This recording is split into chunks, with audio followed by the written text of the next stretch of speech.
Hello बच्चों, कैसे हाल चाल हैं। तो देखो बच्चों, जेकेपीएससी के बच्चे है ना, जिनका 10+2 लेक्चररशिप का जिनको एग्ज़ाम देना है मैथ्स का, तो बच्चों ध्यान देना, इनके यहाँ जो सबसे पहला चैप्टर है वो है रियल एनालिसिस। देखो बच्चों, रियल एनालिसिस जो है ये बहुत इंपॉर्टेंट होता है दुनिया के हर मैथ्स के एग्ज़ाम में, है ना। जितने भी मैथ्स के एग्ज़ाम होते हैं वहाँ हर जगह ये इम्पॉर्टेंट है। लेकिन ये क्या होता है, ये एक बड़ा टॉपिक होता है। इसमें पूरा का पूरा डिफरेंशियल, इंटीग्रल, सारे टाइप के कैलकुलस आ जाते हैं। सीक्वेंस सीरीज भी इसमें आ जाता है, इंटीग्रेशन भी इसमें आ जाता है। तो बच्चों यहाँ पर क्या है, तो अच्छा अब देखो, जैसे आप सिलेबस ओपन करेंगे तो इसमें सबसे पहला लिखा है हमारे यहाँ resume of sequence and series. तो बच्चा ये सोचता है कि sir resume of sequence series पढ़ा दीजिए। ऐसा नहीं है। रिज्यूम का मतलब उसको रिकॉल करिए, उसको दोबारा से पढ़िए, उसको फिर से पढ़िए। मतलब टॉपिक क्या है, टॉपिक है हमारा सीक्वेंस एंड सीरीज, ठीक है। और इसको भी पढ़ने के लिए पहले हमें कुछ और बेसिक बातें आनी चाहिए, जैसे हमें लिमिट का आइडिया होना चाहिए, है ना, कंटिन्यूटी का भी आइडिया थोड़ा बहुत होना चाहिए, बेसिक फंक्शंस का आइडिया होना चाहिए। तो खैर कोई बात नहीं। देखो मैं यहाँ पर सीक्वेंस से स्टार्ट करता हूँ, ठीक है। आप मेरे अगर एप्लीकेशन में जाएंगे तो वहाँ सब डिटेल से मैंने ये पढ़ाया हुआ है, कोई टेंशन नहीं है। अब यहाँ पर इतनी डिटेल से बच्चों क्या होता है, पॉसिबल नहीं होता है। यूट्यूब पर अलग अलग बहुत सारी क्लास देनी होती है।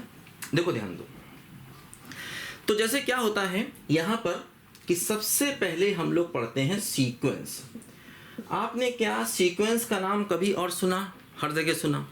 देखो ध्यान दो, अब हो सकता है कोई आपको ये बताए कि सीक्वेंस का मतलब जो है कुछ पॉइंट्स ले लो, डेफिनेट ऑर्डर में ले लो, ये सब बेकार की डेफिनेशंस हैं। जो रियल एनालिसिस हमें पढ़ना है, इसमें जो है बच्चों सीक्वेंस की जो डेफिनेशन है वो सिंपल सी डेफिनेशन है। क्या बोलो? It is function, it is function from N to R. एक बात और ध्यान रखना, हम जो यहाँ पर पढ़ रहे हैं अभी ये रियल सीक्वेंस पढ़ रहे हैं। आगे चल के कॉम्प्लेक्स सीक्वेंस भी पढ़ते हैं बच्चे, आपके सिलेबस में है, आप भी पढ़ेंगे।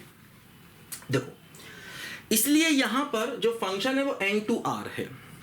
अब देखो यहां पर ये वर्ड आ गया फंक्शन। और एक बात ध्यान रखना बच्चों, मैं सब कुछ यहां पर लिख करके डिक्टेट नहीं करता। मेरा तरीका अपना पढ़ाने का अलग है, मुझे ऐसे ही पढ़ाने में मज़ा आता है। और ये सिंपल बोर्ड जो है इसमें जितना फ्लो से अच्छा मैं लिख पाता हूँ मैं लिखता हूँ। स्मार्ट बोर्ड मेरे पास भी है ना। स्मार्ट बोर्ड उन लोगों के लिए अच्छा है, सब कुछ लिख के लाएं, डिक्टेट कर दें, उससे मैथ्स नहीं पढ़ा जाता। मैं यहाँ पर बिल्कुल बेसिक से सारी चीज़ें स्टार्टिंग से पढ़ाता हूँ, हर चीज़ को लिखता हूँ, उसकी बाल की खाल निकालता हूँ, और उससे आप जितने भी क्वेश्चन हो सकते हैं अलग अलग आप सब कर सकते हैं। तो ये मेरा तरीका पढ़ाने का है, क्योंकि इस पर जो मज़ा आता है लिखने में, क्योंकि बेटा 25 सालों से लगातार इसी पर लिखते आ रहे हैं। अब स्मार्ट बोर्ड तो बच्चों को बस प्रचार के लिए होता है, एडवर्टाइजमेंट के लिए होता है कि वो बच्चों को लगता है स्मार्ट बोर्ड आ गया, वो सब उस पर लिख लाते हैं, डिक्टेट करते रहते हैं। उससे लिखा किसी से नहीं जाता है, कोई बंदा उस पर अच्छे से लिख ही नहीं सकता, उस पर पेन फिसलता रहता है, लिखने में मज़े नहीं आता। देखो ध्यान दो, खैर तो सीक्वेंस क्या है बच्चों, एक फंक्शन है एन से लेकर के आर तक, ये इसकी बेसिक डेफिनेशन। अब फंक्शन क्या होता है ये हमको मालूम होना चाहिए। खैर जाने दीजिए, हम स्टार्ट करते हैं कि सीक्वेंस क्या। अब फंक्शन पे जाएंगे तो कम से कम 3-4 लेक्चर तो फंक्शन ही पढ़ना पड़ेगा, ठीक है। तो खैर मैं बताता हूं सीक्वेंस क्या है। Function from N to R. N का मतलब क्या है, नेचुरल नंबर। एन का मतलब क्या है, नेचुरल नंबर। नेचुरल नंबर क्या होते हैं, 1 2 3 4 एंड सो ऑन। आर का मतलब रियल नंबर। रियल नंबर में आप जानते हैं सब कुछ आ जाता है, मतलब यहाँ पर रैशनल, इरेशनल सब कुछ आ जाता है ना। अब जैसे कि फंक्शन की बात आई तो मेरे आप एप्लीकेशन पे जाएंगे तो वहाँ मैंने पहले डिटेल से बच्चों को फंक्शन ही पढ़ाया हुआ है।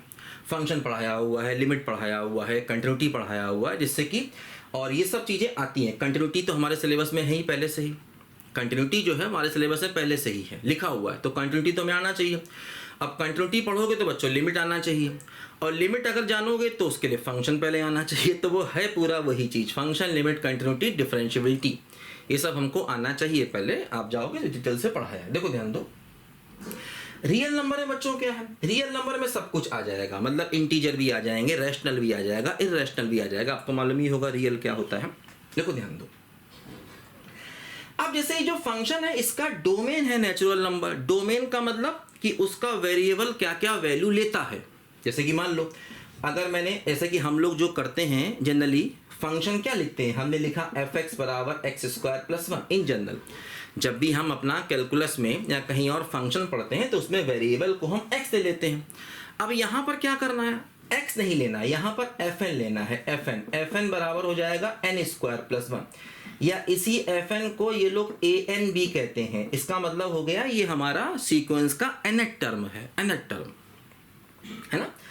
क्यों, देखो फर्क है, हम जो कैलकुलस में जब फंक्शन पढ़ते हैं तो वहां पर यहाँ पर जैसे कि इस फंक्शन को अगर हम देखें, इस फंक्शन को देखें तो इसका डोमेन हो जाएगा x बिलोंग्स टू r, मतलब कोई भी रियल नंबर यहाँ पर हम रख सकते हैं। लेकिन जब यही फंक्शन सीक्वेंस में आया, जब ये x जो है n बन गया, तो यहाँ पर आपका जो n हो गया वो क्या हो गया, नेचुरल नंबर। इसका डोमेन हो गया नेचुरल नंबर, क्योंकि हम सीक्वेंस पढ़ रहे हैं। तो सीक्वेंस में डोमेन क्या होगा बच्चों, नेचुरल नंबर होगा n। इन जनरल कैलकुलस में डोमेन कुछ भी हो सकता है। जब हम कैलकुलस का फंक्शन पढ़ते हैं, फंक्शन क्या होता है उसका बेसिक यही है कि भाई उसका डोमेन जो है वो रियल भी हो सकता, नेचुरल भी हो सकता, कुछ भी हो सकता है ना। कैलकुलस में हम बहुत टाइप के फंक्शन पढ़ते हैं, उसके डोमेन अलग अलग होते हैं। यहाँ पर जो फंक्शन हम लेंगे उसमें n लेंगे, तो n का मतलब वो नेचुरल नंबर होना ही चाहिए, इसके अलावा कोई तरीका ही नहीं है। देखो जैसे फॉर एग्जाम्पल हमने फंक्शन ले लिया 2 की पावर n, तो ये भी एक सीक्वेंस को रिप्रेजेंट करेगा, है ना। fn या an एक ही बात है, कई लोग उसको tn भी लिखते हैं। अच्छा, अब देखो क्या होता है, जैसे कि मान लो इस सीक्वेंस को मैंने एक सीक्वेंस ले लिया, तो सीक्वेंस का मतलब एक फंक्शन है n से लेकर r तक। n इसका डोमेन है, r क्या है, कोडोमेन। रियल नंबर क्या है, कोडोमेन। देखो कोडोमेन और रेंज अलग अलग चीजें हैं, ध्यान देना। रेंज का मतलब जो फंक्शन की वैल्यूज आती हैं। अब देखो जैसे इसमें अगर मैं n की वैल्यू पुट करूं, n को 1 रखूंगा तो a1 आएगा, आंसर क्या होगा 1 + 1 यानी कि 2। n को अगर मैं 2 रखूंगा तो आंसर क्या आएगा 4 + 1 यानी कि 5 एंड सो ऑन आएगा। बात समझे बच्चों। तो अगर मैं n को 3 पुट करूंगा तो क्या हो जाएगा 3 स्क्वायर यानी कि +10। तो देखो यहाँ पर टर्म क्या क्या आ गए, यहाँ पर जो फंक्शन है उसकी वैल्यूज क्या क्या आ गई, है ना। वैसे क्या होता है, कैलकुलस में रेंज निकालने का अपना एक तरीका होता है। कैलकुलस में बहुत सारे अलग अलग फंक्शन होते हैं, उनकी रेंज अलग होती है। साइन की अलग रेंज है, कॉस की अलग रेंज है, इनवर्स ट्रिग्नोमेट्री की अलग रेंज है, लॉग की अलग रेंज है, एक्सपोनेंशियल की अलग रेंज है। उन सबकी जरूरत भी पड़ती है यहाँ पर। भाई कुछ भी आप पढ़ना चाहोगे तो बेसिक फंक्शन आने चाहिए हमको, ठीक। तो यहाँ पर बच्चों क्या हुआ, जो हमारी वैल्यूज आई वो क्या क्या आई, है ना। n को 1 रखा, n को 2 रखा, n को 3 रखा, तो वैल्यूज क्या क्या आई, देखो ये आई 2, 5, 10 एंड सो ऑन आता रहेगा। तो ये हमारा रेंज हो गया, इसको सेट के अंदर लिखा है तो ये हमारा क्या हो गया, बोलो रेंज हो गया। इसको ऐसे मत लिख देना क्लोज इंटरवल 2 to इन्फिनिटी, ये सब अलग चीज है, ये अलग चीज है, ये अलग चीज है। क्लोज इंटरवल 2 to इन्फिनिटी का मतलब हुआ कि 2 या 2 से बड़े सारे रियल नंबर चाहिए। अब जैसे कि मान लीजिए आपसे सवाल पूछा जाए ऑब्जेक्टिव में कि ये फंक्शन दे, ये एक हमें रेंज दे दी जाए, कहा जाए कि इसका ये हमें सीक्वेंस दे दी जाए और कहा जाए इसका रेंज क्या है, तो वो एक ऑप्शन ये देगा और एक ऑप्शन ये भी दे देगा। तो बच्चे को लगता हाँ ये ज़्यादा सीख है, ये नहीं है, क्योंकि ये क्या है क्लोज इंटरवल 2 to इन्फिनिटी। इसका मतलब कि वैल्यू 2 भी है, 2.1 भी है, 2.3 भी है, इसमें सारे रियल नंबर आ जाते हैं, ध्यान देना, है ना। ये अलग है, ये अलग है। तो इसलिए बच्चों पहले हमको बेसिक चीज़ें आनी चाहिए कि इंटरवल क्या होता है, क्लोज इंटरवल क्या होता है। ये सारी चीज़ें मैंने एप्लीकेशन में पढ़ाई है डिटेल से, कोई टेंशन नहीं है ना। अगर आप एप्लीकेशन HD मैथमेटिक्स डाउनलोड कर लेंगे तो वहाँ पर आपके कोर्स में सब चीज़ें हैं, ये टेंशन नहीं पालना। वहाँ डिटेल से पहले यही सब मैं चीज़ डिस्कस की है, जिससे बच्चों को पूरा बेसिक आ जाए। और एक बार बेसिक आ गया तो दुनिया में मैथ्स के किसी भी एग्ज़ाम में आप डरेंगे नहीं, है ना। अभी तो आप अपना JK PSC दे रहे हैं, और भी बहुत सारे मैथ्स के एग्ज़ाम होते हैं। तो आप जितने भी मैथ्स के एग्ज़ाम हैं सबको बिल्कुल भी बिना किसी परेशानी के दे सकते हैं, बिना किसी टेंशन के आप सबको दे सकते हैं, ठीक है। तो ध्यान रखना ये कोडोमेन है, कोडोमेन का मतलब रियल नंबर, मतलब इसका मतलब सिर्फ इतना होता है कोडोमेन का कि जो मेरी रेंज होगी वो इसके अंदर आएगी, जो मेरी रेंज होगी ना वो इसके अंदर आएगी। रेंज क्या होगा, मतलब इस कोडोमेन का पार्ट होगा, क्योंकि जो भी आप रेंज निकालोगे वो इसके अंदर जाएगा। मतलब रेंज के जो टर्म्स हैं वो रियल नंबर होंगे, कॉम्प्लेक्स नहीं होंगे। यही जब हम कॉम्प्लेक्स फंक्शन पढ़ते हैं तो वहाँ पर कोडोमेन को कॉम्प्लेक्स नंबर ले लेते हैं, तो उस केस में क्या होता है हमारे जो रेंज आते हैं वो कॉम्प्लेक्स नंबर भी आ जाते हैं कई बार, ये बात ध्यान रखना, ठीक है। तो ये मतलब सीक्वेंस का बेसिक मीनिंग होता है कि ये फंक्शन है, n से लेकर r तक। n का मतलब हो गया हमारा नेचुरल नंबर, यानी कि नेचुरल नंबर में कोई भी पॉइंट हम यहाँ पर लिख सकते हैं। तो अब आप हजारों लाखों टाइप की सीक्वेंस लिख सकते हैं, आप बहुत सारी सीक्वेंस यहाँ पर लिख सकते हैं। देखो जैसे मैं सीक्वेंस लिख रहा हूँ, an लिखा, n square minus 1 upon n square plus 1, ये मैंने सीक्वेंस लिख दिया। मैंने सीक्वेंस लिख दिया साइन ऑफ n, मैंने सीक्वेंस लिख दिया यहाँ पर, है ना, लॉग ऑफ n, ठीक है। मैंने सीक्वेंस लिख दिया यहाँ पर एक्सपोनेंशियल फंक्शन की फॉर्म में 2 की पावर n। मैंने यहाँ पर सीक्वेंस लिख दिया for example mod of n। मैंने सीक्वेंस लिख दिया यहाँ पर ग्रेटेस्ट इंटीजर ऑफ n। मैंने सीक्वेंस यहाँ पर लिख दिया अपना फ्रैक्शनल पार्ट ऑफ n। तो ऐसे करके मैं हजारों लाखों टाइप की सीक्वेंसेस यहाँ पर लिख सकता हूँ। सीक्वेंस का मतलब, अच्छा ये लोग क्या करते हैं, जैसे कोई भी सीक्वेंस है फॉर एग्जांपल, तो उसको ऐसे भी लिख देते हैं और कई बार देखो इसको ऐसे भी लिख देते हैं। इसी सीक्वेंस को ये लोग ऐसे भी लिख देंगे यहाँ पर ब्रैकेट के अंदर, जैसे ये लोग इसको ऐसे लिख देते हैं सीक्वेंस an, या ऐसे लिख देंगे sequence n square minus 1 upon n square plus 1, ठीक है। ऐसे करके अलग अलग तरीकों से लोग सीक्वेंस को यहाँ पर रिप्रेजेंट कर सकते हैं, ठीक है। ये जो भी दिया होता है ये उसका nth टर्म होता है। nth टर्म से फायदा क्या होता है, हम उसका कोई भी नंबर यहाँ पर निकाल सकते हैं, है ना। n टर्म से फायदा ये होता है, देखो ध्यान देना, जितने भी सीक्वेंस मैंने लिखे हैं सभी के डोमेन नेचुरल नंबर हैं, सभी में मैं 1 2 3 4 एंड सो ऑन यहाँ पर ऐसे लिख सकता हूँ, ठीक है। डोमेन नेचुरल नंबर का मतलब क्या हुआ कि मैं यहाँ पर 1 2 3 4 एंड सो ऑन सब चीजें यहाँ पर बच्चों में लिख सकता हूँ। ध्यान दीजिए, देखो अब इसमें बच्चों क्या होता है सीक्वेंस में, अब जैसे कि फॉर एग्जांपल अगर मैं आपको छोटा सा क्वेश्चन दे दूं, क्वेश्चन मैंने ये दे दिया कि an जो है ये 1 प्लस माइनस 1 की पावर n है, और हमसे कहा जाए इसका रेंज बताइए क्या है, सीक्वेंस का रेंज बताइए क्या है। तो आप कुछ नहीं करोगे, बहुत बेसिक सी चीज़ है, ध्यान रखो। आप यहाँ पर n को 1 लोगे तो क्या होगा, देखो 1 प्लस माइनस 1 की पावर 1, तो 1 माइनस 1 मतलब वैल्यू 0 हो गई। आप n को यहाँ पर 2 ले लोगे तो 1 प्लस माइनस 1 का स्क्वायर, तो 1 प्लस 1 वैल्यू 2 हो गई। n को आप 3 ले लोगे तो 1 प्लस माइनस 1 की पावर 3, तो 1 माइनस 1 देखो वैल्यू यहाँ पर 0 हो गई, ठीक है। फिर आप n को यहाँ पर 4 ले लोगे तो क्या होगा, पहले कुछ वैल्यूज आपको यहाँ पर पुट करके देखनी होंगी, तो 1 प्लस 1 मतलब 2। देखो ध्यान दो भाई, इसकी वैल्यू क्या होगी, आप n को अलग अलग रिजल्ट दोगे तो इसकी वैल्यू या तो -1 होगी या +1 होगी। अगर ये -1 हुआ तो रिजल्ट 0 हो जाएगा, अगर ये 1 हुआ तो वैल्यू 2 हो जाएगी, तो मतलब 2 ही आंसर आएंगे, 0 या 2। तो इसकी रेंज में हमारे 2 आंसर आ गए, क्या 0 2। ध्यान रखना सेट बना के लिखा है, ऐसे नहीं लिख देना, ये अलग चीज है। ये क्लोज इंटरवल 0 2 है। क्लोज इंटरवल का मतलब होता है कि आपको 0 2 के बीच के सारे रियल नंबर यहाँ पर लेने हैं, और 0 भी लेना है और 2 भी लेना है। ये अलग चीज है, ये अलग चीज है, ये आपका आंसर है, ये आपका आंसर यहाँ पर नहीं है, ध्यान देना, ठीक है। तो ये सब बेसिक बातें हैं, हमको यहाँ पर बच्चों समझना होगा, ठीक है।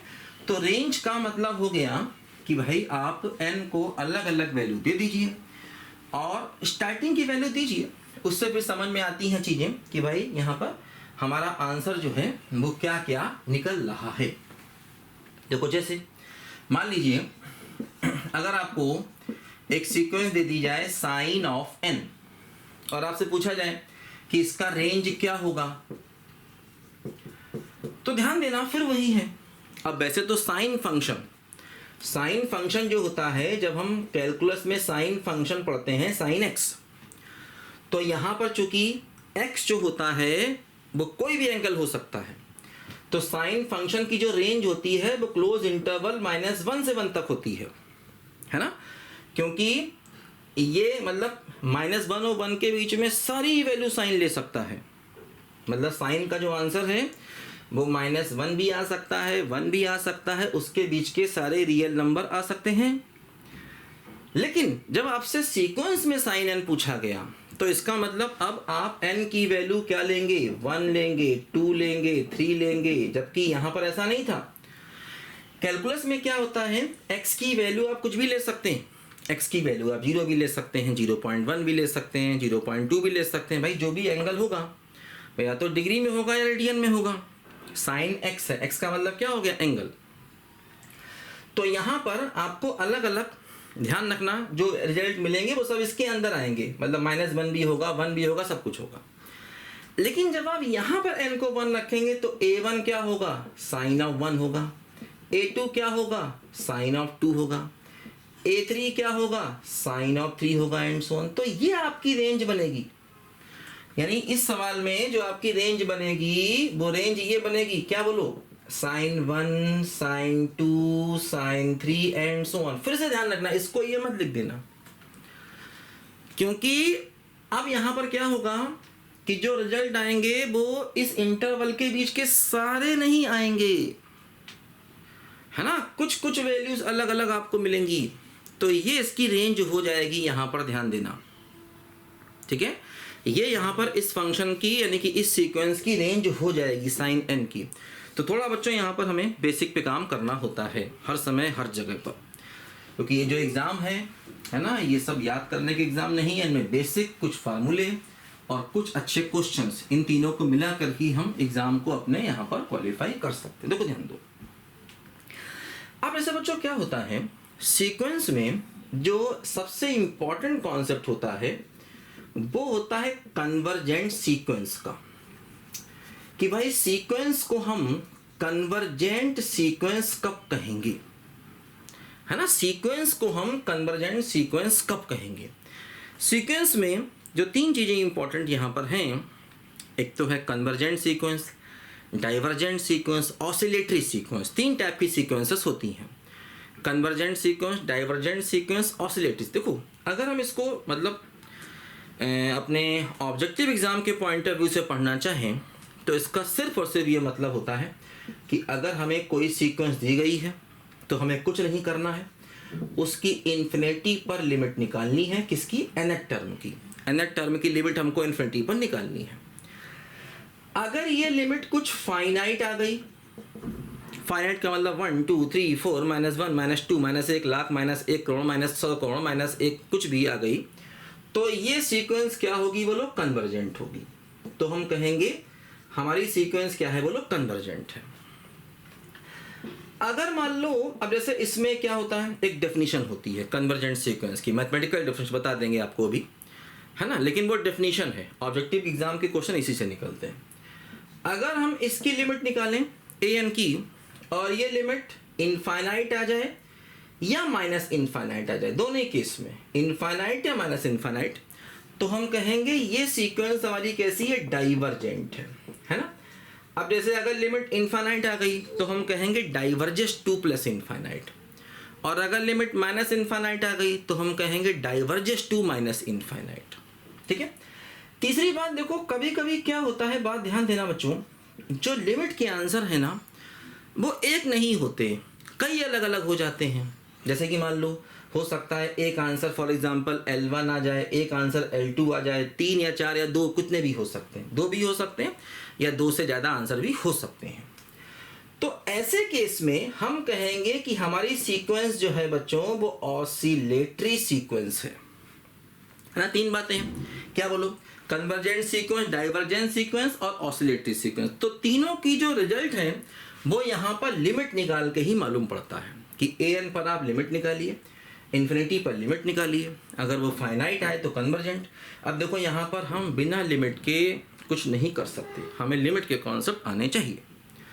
तो जब आप मेरे एप्लीकेशन पे जाएंगे तो मैंने आपको पहले सबसे वहाँ लिमिट ही मतलब फंक्शन पढ़ाया, फिर लिमिट की बेसिक पढ़ाया, सारे बेसिक A to Z क्या क्या लिमिट हो सकती हैं, और फिर मैंने आपको बताया है वहाँ पर कंटिन्यूटी, क्योंकि कंटिन्यूटी तो हमारे सिलेबस में ही है, और कंटिन्यूटी भी बिना लिमिट के नहीं होता। जैसे अपने यहाँ एक टॉपिक है यूनिफॉर्म कंटिन्यूटी, अब वो बिना डिफरेंशियबिलिटी के नहीं होता। यूनिफॉर्म कंटिन्यूटी में कई जगह डिफरेंशियबिलिटी मालूम होनी चाहिए, तब हम कर सकते हैं। और वैसे भी ये ऐसे टॉपिक हैं फंक्शन, लिमिट, कंटिन्यूटी, डिफरेंशियबिलिटी, जिनको बिना पढ़े आप मैथ्स में कुछ नहीं कर सकते। इवन अगर आप ग्रुप थ्योरी पढ़ना चाहेंगे तो वहाँ पर फंक्शन आ जाएगा, आप कॉम्प्लेक्स नंबर पढ़ना चाहेंगे वहाँ भी इसके कॉन्सेप्ट आ जाएंगे, क्योंकि कॉम्प्लेक्स में भी यही सब कॉन्सेप्ट हैं, है ना। कॉम्प्लेक्स में जब आप पढ़ेंगे डिफरेंशियबिलिटी ऑफ कॉम्प्लेक्स फंक्शन, तो वहाँ पहले आपको रियल की डिफरेंशियबिलिटी आनी चाहिए कि रियल में कैसे करते थे। ठीक है, पार्शियल डेरिवेटिव आना चाहिए आपको, है ना। कॉम्प्लेक्स मतलब इवन आप प्योर मैथ्स में कभी भी जाएं, ग्रुप में चले जाएं, लीनियर में चले जाएं, आपको तो ये सब चीज़ें बेसिक आनी चाहिए, ठीक है। तो देखो जैसे क्या होता है, मान लो मैं आपको कुछ यहाँ पर सीक्वेंसेस देता हूँ। सीक्वेंसेस का मतलब ये हुआ कि हमें उसके nth टर्म दिए जाएंगे, है ना। सीक्वेंसेस देने का मतलब ये हुआ बच्चों यहाँ पर कि हमें उसके nth टर्म दिए जाएंगे और हमें उसकी लिमिट निकाल के मालूम करना होगा सीक्वेंस कन्वर्जेंट है कि नहीं। देखो जैसे मान लो हमें ये सीक्वेंस दे दी गई 1/n²। अब इसका हमें कन्वर्जेंस चेक करना है, तो बहुत सिंपल सी बात है, limit n tending to infinity 1/n² कर दीजिए, तो 1/∞ का आंसर 0 हो जाता है। बोलो हो जाता है कि नहीं। अब इसमें भी थोड़ा दिमाग लगाना पड़ता है, 1/∞ हर जगह 0 नहीं होता, ठीक है। मतलब सॉरी 1/∞ यहाँ पर 0 हो गया, कोई दिक्कत नहीं, ठीक है। 1/∞ यहाँ पर 0 हो गया। ध्यान रखना 1/0 हमेशा इन्फिनिटी नहीं होता। 1/0 इन्फिनिटी या -∞ कुछ भी हो सकता है, लेकिन 1/∞ हमेशा 0 होगा, ठीक है। 1/∞ हमेशा 0 होगा, लेकिन जो 1/0 है ये इन्फिनिटी या -∞ कुछ भी हो सकता है ना। लिमिट की बेसिक है ये, कोई दिक्कत नहीं। ध्यान रखना 1/∞ जो है ये ऑलवेज 0 होगा। देखो तो मतलब यहाँ पर आंसर जो है वो 0 आ गया। 0 का मतलब फाइनाइट आंसर आ गया। भाई जितने भी रियल नंबर्स हैं वो सब क्या है, फाइनाइट हैं। तो इसका मतलब ये सीक्वेंस हमारी कैसी हो गई बच्चों, कन्वर्जेंट हो गई। सीक्वेंस कैसी हो गई, कन्वर्जेंट हो गई, इजी। अब देखो इसी में अच्छे और टफ क्वेश्चन बन सकते हैं। भाई लिमिट का कोई भी कॉन्सेप्ट यहाँ पर आपको वो दे सकते हैं, है ना। लिमिट का कोई भी छोटा मोटा क्वेश्चन यहाँ पर आपको दे सकते हैं सीक्वेंस में, आपकी नॉलेज को चेक करने। जैसे कि मान लो इन्होंने हमको क्वेश्चन दे दिया कि limit n tending to infinity ये क्वेश्चन दे दिया। क्वेश्चन वो लिमिट की फॉर्म में भी दे सकते हैं और an की फॉर्म में भी दे सकते हैं। तो an मान लो दे दिया n² - 1/n² + 1, ये दे दिया। तो अब हमसे कहा गया कि चेक करो ये सीक्वेंस कन्वर्जेंट है, डाइवर्जेंट है या ऑसिलेटरी है, कुछ भी है। इन चीज़ों को मान लीजिए चेक करवा लिया हमसे कि सीक्वेंस कन्वर्जेंट है, डाइवर्जेंट है या ये सीक्वेंस हमारी जो है वो ऑसिलेटरी है। देखो ध्यान दो, हमें क्या करना भाई, 4 ऑप्शन दे दिए। ऑप्शन में नहीं लिख रहा हूँ, है ना। ऑप्शन कोई लिखने से सवाल थोड़ी ऑब्जेक्टिव हो जाता है। 4 ऑप्शन होंगे, एक में कन्वर्जेंट होगा, एक में डाइवर्जेंट होगा, एक में ऑसिलेटरी होगा, एक में नॉन ऑफ दीज भी हो सकता है। बच्चों के दिमाग के अलग अलग कन्फ्यूजन है। सर आपने ऑप्शन तो नहीं लिखे तो ऑब्जेक्टिव सवाल कैसे हो गया? अरे भाई ऑब्जेक्टिव कहाँ से आए हैं, ये सब इन्हीं से आए हैं, कॉन्सेप्ट को निकाल। देखो ध्यान दो, तो बच्चों हमें करना यहाँ पर क्या होगा, n टेंडिंग टू इन्फिनिटी जैसे है यहाँ पर, तो इसकी लिमिट लेनी होगी। अब बच्चों देखो ये इन्फिनिटी फॉर्म है, तो ऐसे केस में क्या करते हैं, जिस वजह से बोटनॉम इन्फिनिटी बन रहा है उस वजह से डिवाइड कर देते हैं। मतलब आप क्या करोगे, n² से ऊपर नीचे डिवाइड करोगे, तो क्या हो गया 1 - 1/n² और 1 + 1/n², डिवाइड कर दोगे n² से, क्योंकि इस वजह से इन्फिनिटी बन रहा है। अब क्या हुआ 1/∞0 तो 1 - 0/1 + 0, तो आंसर यहाँ पर क्या हो जाएगा, 1 हो जाएगा। बात को समझिए, है ना। तो इस तरीके से बच्चों यहाँ पर हमने इस क्वेश्चन को कर लिया, है ना। ये भी मतलब क्या है, कन्वर्जेंट सीक्वेंस है। आंसर फाइनाइट आ गया, मतलब सीक्वेंस कैसी है, कन्वर्जेंट है ना। तो मैं पहले आपको सारे के सारे जो है वो ये बेसिक बता दूं कि भाई कन्वर्जेंट सीक्वेंस में क्या क्या पॉसिबिलिटी होती है। देखो जैसे अब मान लो अगर मैंने आपको क्वेश्चन दे दिया an = log n और कहा ये सीक्वेंस चेक करो कन्वर्जेंस है, डाइवर्जेंट है, तो फिर आप क्या करोगे, limit n tending to infinity पर an की लिमिट निकालोगे, ठीक।